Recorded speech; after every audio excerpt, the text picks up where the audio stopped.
Hello, I am Ken Levinson. I am the CEO of the Washington International Trade Association, your host for WIDA's Friday at the Exchange. Each week, we bring you inside the room with former trade negotiators and policy insiders to unpack the latest in trade and tariff developments, what's been announced, what's at stake, and what might come next. Imagine our speakers are sitting around a local watering hole after a tough week at the office, downloading with their colleagues about the latest developments in international trade. That's what we aim to bring you with WIDA's Friday at the Exchange. New episodes going to drop every Friday. So we ask you to please subscribe on YouTube, Apple Podcasts, or Spotify to be the first to know when they go live. Important to note, we are recording this week's episode on the afternoon of Thursday, July 17th, 2025. So depending on when you download and listen, the trade news might have changed. Today, we are joined by Dan Mullaney, non-resident senior fellow at the Atlantic Council and a former assistant U.S. trade representative for Europe and the Middle East. Kelly Myman-Hawk, a senior counselor at McClarty Associates and a former director of Brazil and the Southern Cone at the Office of the U.S. Trade Representative. Everett Eisenstadt, partner at Squire Patton Boggs and a former assistant U.S. trade representative for the Americas, and a former chief international trade counsel at the U.S. Senate Finance Committee. And our discussion host, my frequent partner, Wendy Cutler, Vice President of the Asia Society Policy Institute and a former acting Deputy United States Trade Representative. Wendy? Thanks, Ken. And it's just great to be back here with three of my closest colleagues and friends. What a week on trade this has been since our last session. The administration now has announced a third deal, this time with Indonesia. And interestingly enough, their tariff rate came in at 19%, 1 percentage point less than Vietnam. I'm sure folks are not happy in Hanoi now, as one dynamic that we've seen is everyone's looking to see how everyone else is doing. And the last thing any country wants to do is to bring home a deal where they get showing worse terms than other partners. Second, we've seen additional letters being sent, including to Mexico and Europe, and we're going to get into those letters because I think it's fair to say they were a bit of a surprise.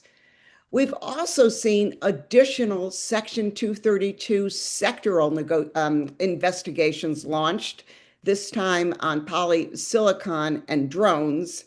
And finally, this week in Washington, at least the delegations I'm aware of who are in town include India, the EU, and the Philippines, although I'm sure others are either in town or on the phone. And I would just note this weekend, Secretary Bessent will be in Japan, and he will be meeting with his counterpart then.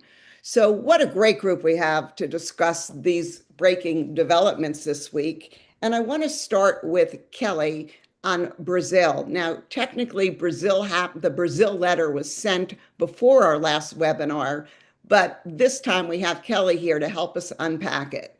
So Kelly, a few questions for you here. The Brazil letter came as quite a surprise to many, and it was different than other letters. It had the highest rate yet for any country at 50%. And it also tied this tariff to non-trade issues, and maybe you can explain to us. But how's it going over in Brazil? It was reported today, for example, that Lula's popularity is going up as he enters a new election season. So over to you, Kelly. Help us understand what's going on in Brazil. I will try. Thank you, Wendy, and thanks to my colleagues. This will be a great conversation. Yeah, the letter was a surprise, and suffice to say that domestic courts that are addressing issues related to democratic governance and the constitution of a country usually do not fall under the jurisdiction of USTR. I can say that's very diplomatic, Kelly. I was a diplomat. That's what I was going to say. I served in 3 countries in Brazil before I went to USTR. So that felt a bit out of scope, but it particularly felt out of scope to the Brazilians. I mean, I will just remind that not just in Brazil, but throughout Latin America, you have a lot of scar damage from the Cold War, where, to also be diplomatic, there were some policies pursued by the United States that made many countries in Latin America feel like their sovereignty wasn't respected. So you have a fair amount of that scar damage coming to the fore right now. And that is why I think you do see And not just, from the left, but you also see from the center in Brazil and even from some conservative forces, including the Brazilian Congress, a real rally around the flag effect, which is why Lula's numbers have gone up. What I think is interesting is, that obviously that letter also included a 301 case, foreshadowing that one would be pursued by USTR. Digital trade was all that was flagged in that. I think if you look at the 301 that actually came out, it's, to my mind, unless one of our colleagues or you, Wendy, can correct me, it's the broadest one I've ever seen filed, right? Absolutely. I mean, it's digital, it's IPR, it's ethanol. It's almost like they took the National Trade Estimates report chapter on Brazil and just pinned it on to the legal There's some language. stuff that's not there, having spent a lot of time, Okay. and I should say almost wasted a lot of time, because that 60% tariff on express delivery is still there, which I worked on at USTR as well as at McLarty. But not everything is there, but it's very, very broad. And so what you're seeing right now in Brazil, as far as a response, you're seeing the private sector organizing. They're using the vice president. The vice president of Brazil used to be governor of Sao Paulo, which is really the engine of the Brazilian economy, right? Don't tell the Aggies that, but industrial Brazil is really based in Sao Paulo. So he is leading the effort to organize the private sector into committees. They're focused on the sectors of their economy that are most impacted and most important, and they are developing positions. The private sector would love two things. They would love for that August 1 date to get pushed in the future, either just by default or a formal extension. They would also love for some sort of a negotiated settlement to this. Now, that was the position that they put out before the 301 was filed, right? And so now that the 301 is filed, that's just kind of rearing its head right there over all of these discussions. But the bottom line is, the U.S. Receives about half of the exports from Brazil that China does. China is their number one export market by a lot. The goods that we receive from Brazil in the United States, about 60% of them are manufactured goods. So politically in Brazil, they're very high value. And so the Brazilian private sector, I think, is going to continue to try to counsel, to have calm engagement. I think the letter that you saw the vice president send to the Commerce Secretary and to Ambassador Greer this week reflect that pursuit of some sort of a negotiated settlement. But then you also have the politics, right? And let's be honest, it feels pretty good to say that you're going to retaliate and hit back and use this relatively newly passed reciprocity law that they have in Brazil, a bit, Dan, modeled after the European non-coercion policies, anti-coercion policies. So they have that tool.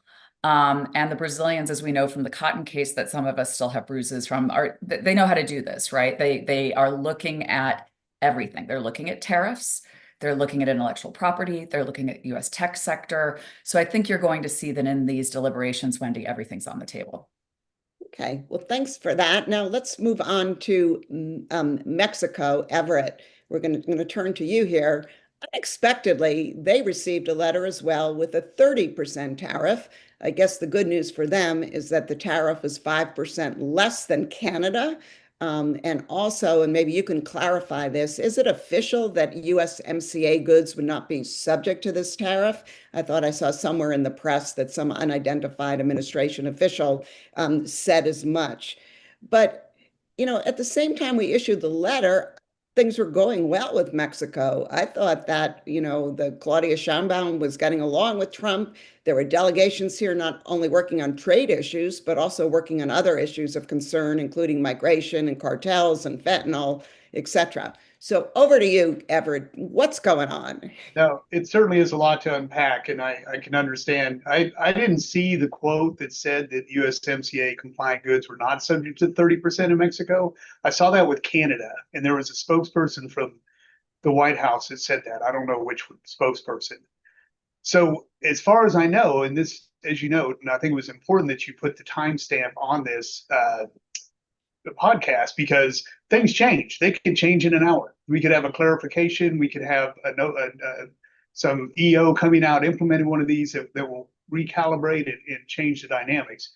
As far as we know today, there's nothing to indicate that USMCA goods are not going to be exempt, but we don't know. We have to see the EO, and hopefully we're going to get some clarity on that in the near future. But there's a lot of things coming down the pike.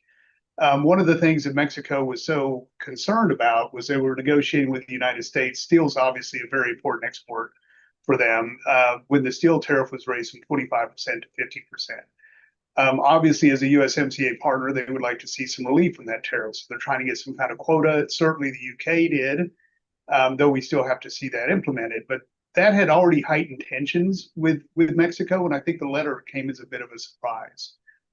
So President Sheinbaum has been, people have been impressed with how she's approached this.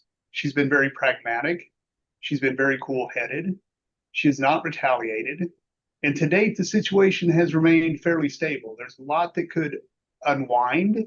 Right now, it's fairly stable. Just to remind, and I know everyone on this podcast knows this, USMCA is up for review July 2026. So this agreement was going to be reviewed regardless of whether it was going to be a Democrat-Republican administration. And even at that time, when we look back at it then, there was some concern about whether it would survive the review or would just go into the automatic year-to-year recalibration.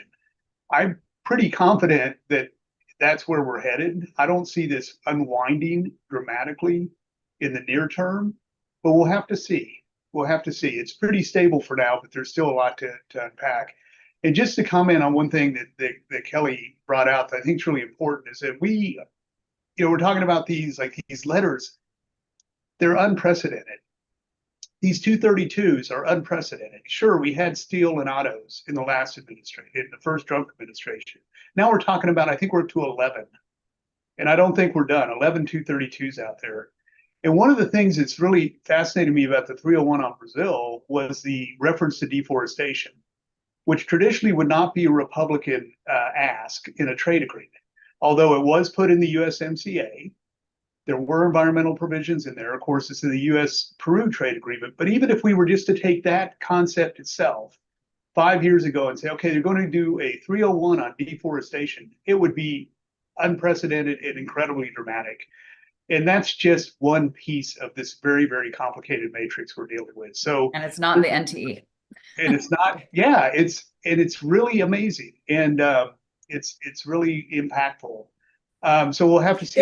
There is a wood 232 or a lumber 232. So yeah, I wonder if, there's some theme here. Yeah, it's a good point. We'll have to see, Wendy, what happens with that one too. But can I ask you a question just on the 301 more generally?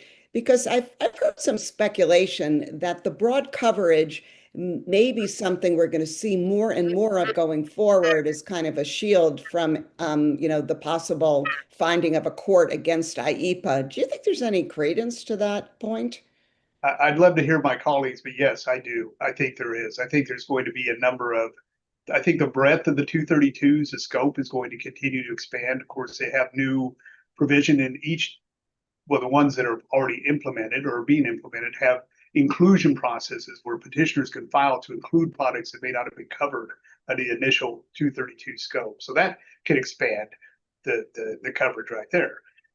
So the 232s are going to cover a lot. The 301s, I think, are also a safety. I don't want to call it a belt and suspenders, but in effect, it is what it could be. If the IEEPA tariffs fail and you have a 301 going, you could probably, over time, and it will take time, bring those tariffs in under a 301, which will probably withstand judicial scrutiny. So yeah, I expect they will, but I'd love to hear what Kelly and Dan think. Well, I think when the 301 came out and it was as broad as it was, that was, I guess my mind went to, is this a strategy to deal with Brazil because of the political issues that the Trump administration and the Trump family personally are worried about in Brazil? Or is this going to be the strategy as they look at these IEEPA tariffs? Are they going to be using these 301 cases to have them kind of looming there like I was talking about and to focus the mind? I guess the question I would ask myself if I were Brazilian is, why would I offer a concession on ethanol now if I know that the scope of the 301 is broader, if I think it's not going to get me out of the 50% tariff August 1 at the end of the day, because getting rid of the DST didn't for Dan's, friends and didn't for the Canadians. So I guess I wonder what the incentive is for countries to give in the context of this August 1 date if having a 301 looming is So it may backfire. You're saying that the scope may affect I don't know, but I think it makes Right. the calculus harder for countries. Yeah, yeah. Hey, just back to Everett for 1 minute off 301s. Can we just touch upon Canada? Any Yeah. updates there? They weren't so happy last week, but any No, better? they got their letter first, so I guess that's good. I don't know, but maybe it shows he's paying more attention to Canada. I don't know. I was surprised they didn't come out together. But even that is And they have different rates. different rates. So that's a signal, right? Yeah. We have to interpret, what does that mean? Does that mean we're ultimately going to end up with two separate agreements, one with Canada, one with Mexico, and the USMCA, this North American integration as a concept is fundamentally over? I don't know, but it certainly sends those signals. I think in the president's mind, they're very, very different. They're very what?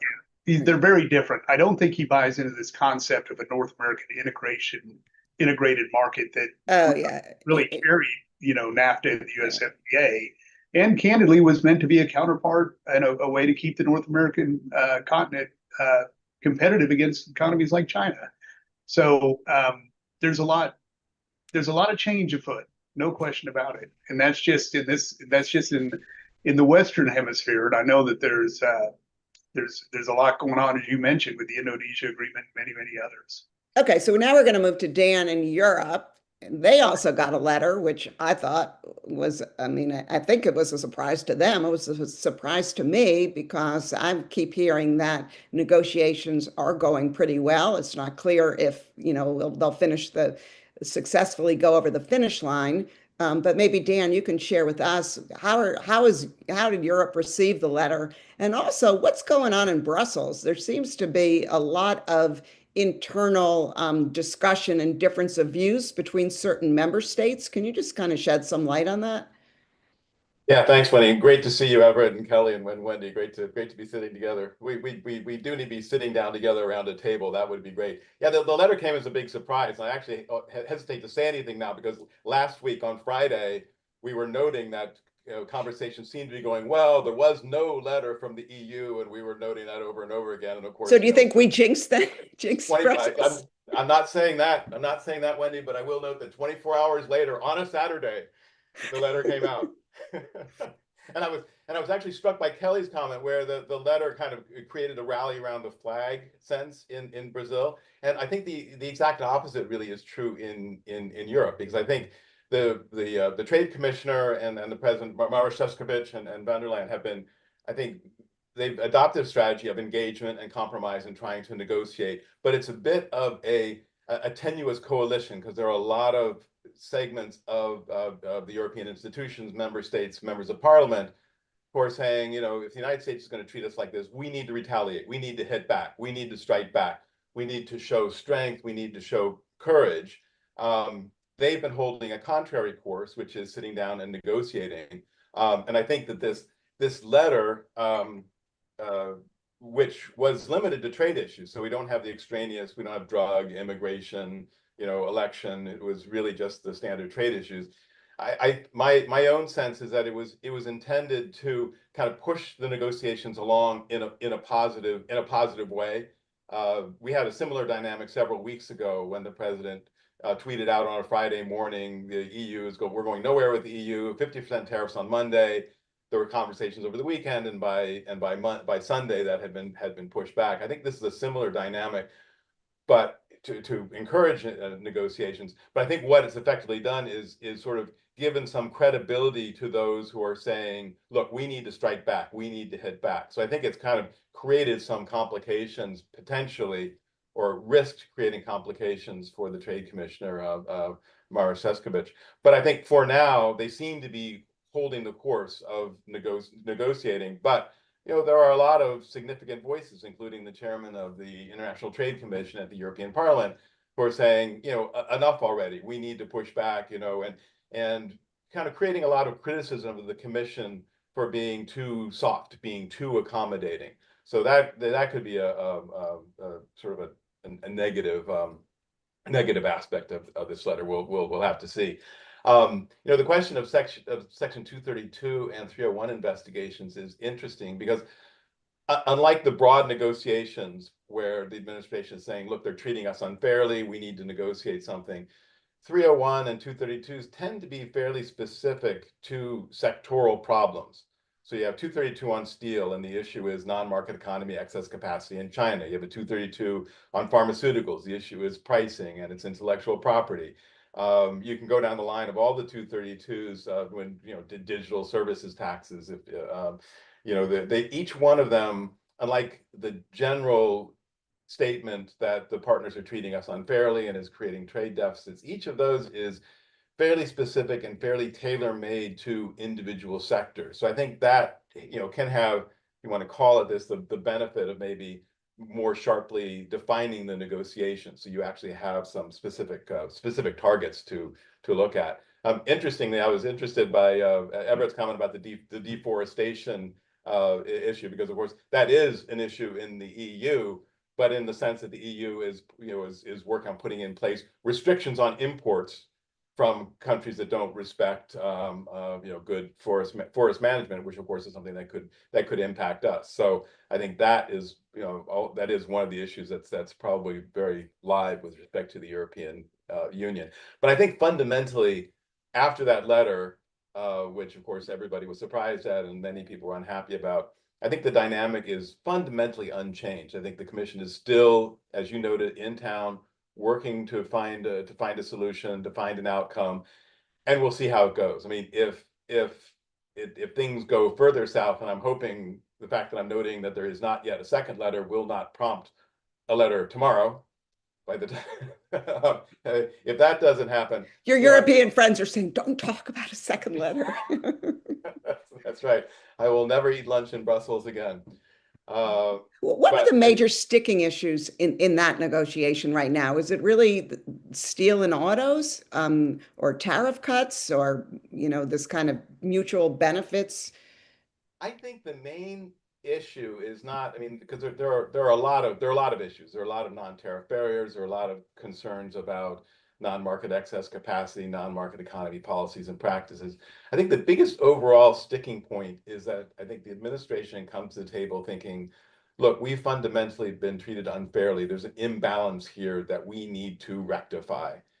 And the Commission comes to the table with a different perspective, saying, okay, let's work out a deal, and it's got to have a little of something on both sides. So, and they quite rightly or wrongly, they take the position that if the European Union has barriers to U.S. trade, the U.S. also has barriers to EU trade, and we should work on both those things. And I think they also, of course, take the perspective that they can't really negotiate a deal with the United States, which is entirely one-sided. And so, the tricky dynamic is that different perception of, what the balance is, what the imbalances are, if there are any, when as the parties come to the table. And so I think, that will require, I think, a little bit of nuance in reaching agreement on provisions that aren't necessarily win-lose. Things like cooperation on non-market economy policies and practices, which are not clear, win-lose situation, and other issues. But I think that's maybe the biggest broad sticking point between the U.S. and the EU. Can I ask all three of you, what's your sense about partners coordinating their responses? I mean, we haven't seen a lot of that. And I've been watching the ASEAN dynamic in particular, because there does seem to be competition there. And part of me thinks if another ASEAN deal is announced, maybe it will be a country that gets the tariff of 18%. Like there's a competition going on.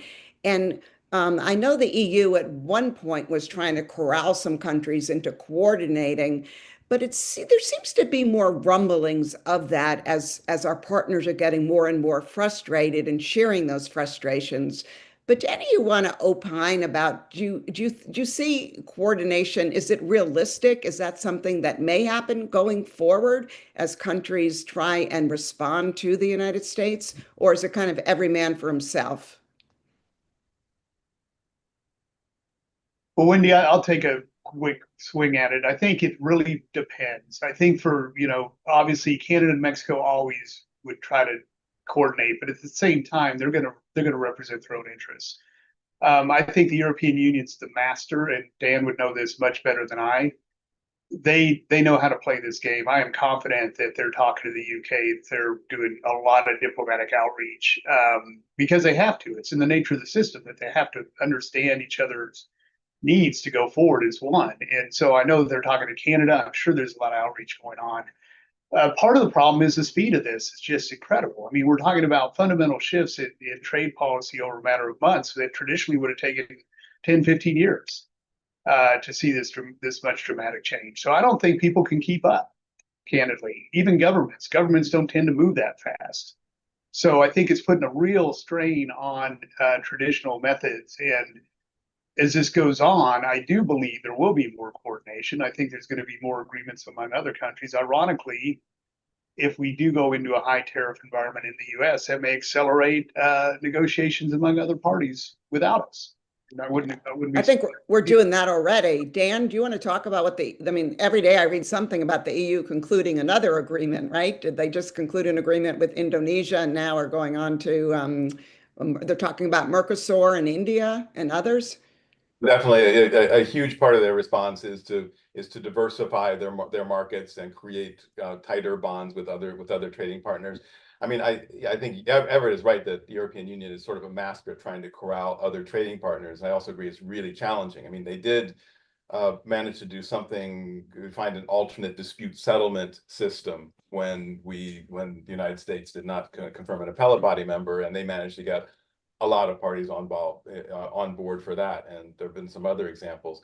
I think what you're maybe more likely to see, because as Everett said, it's moving very quickly. You can't, coordinated responses is really a challenge, but you might, I think there may be an attempt at rallying around certain agreed principles. Like, when you approach the US, we are going to agree we're not going to do something that's WTO inconsistent, or we're not going to do something that, go down the list. So more like sort of norms or principles of how you negotiate with the United States. Because I think the reality is, because as Everett said, this is all moving so quickly, this has to be probably a series of bilaterals, and will not be sort of a coordinated effort of a bunch of U.S. trading partners gathering together and negotiating with the U.S.